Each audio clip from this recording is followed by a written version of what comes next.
My grandfather came down from Whitingham, Vermont, I think around 1908. Back as far as I remember, they were all farmers. My father and grandfather. It was my great-grandmother that really wanted to farm. They were the first ones in my family to come to the farm. 1896 is when they came here. My father started working for my mother's father here on the farm and did that his whole life. Well, we took over this farm from my wife's parents in 1979 and worked at dairy farming here until 1988.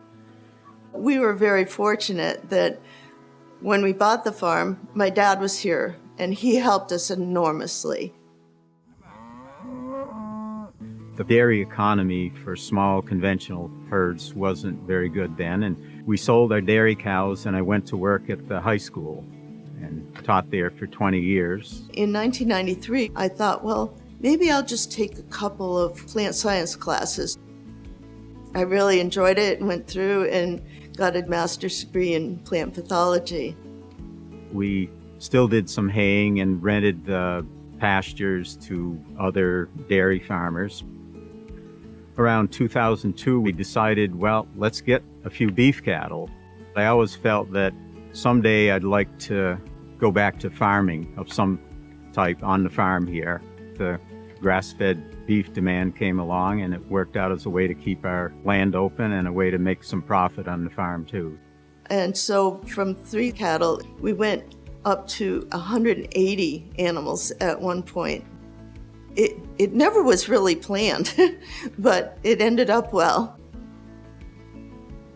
The type of land here makes it a little more challenging to farm. There's a lot of land that may make good pasture, but it's not a lot of good tillable acreage that could be used for vegetables or grains.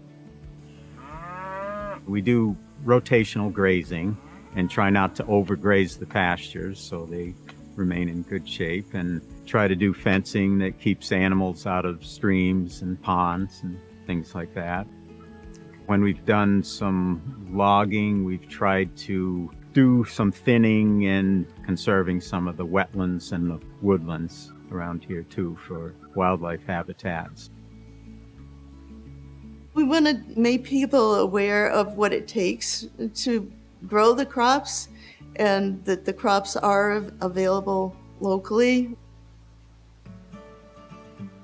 This building had been an old pig barn, and I took over the whole building for a farm museum. So one of my main goals is to maybe use the museum as an educational facility.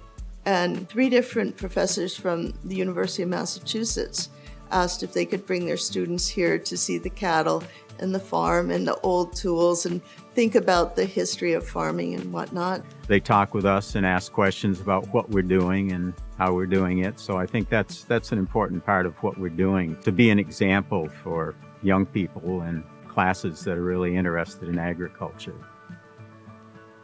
Our goal is really to preserve the land here and keep it open so that people can come here. It's important to us to see that the farm stays a farm. We realize it's got to be viable for a young person to do it. We're hoping it will be, and we're looking at ways of possibly selling the development rights on the farm and making sure it stays a farm. We think it's important if we can protect what farmland is left for young people to be able to do some type of farming with it. We're really honored to receive the award. It was amazing. Just really, I think it took a while to sink in. We were pretty amazed, and we're thinking long term about how to keep the farm and the land viable and sustainable for future generations. And we just hope that we can be an example for other small farms to show what they can do. You don't have to be big and conserving huge amounts of acreage to do good things with your property.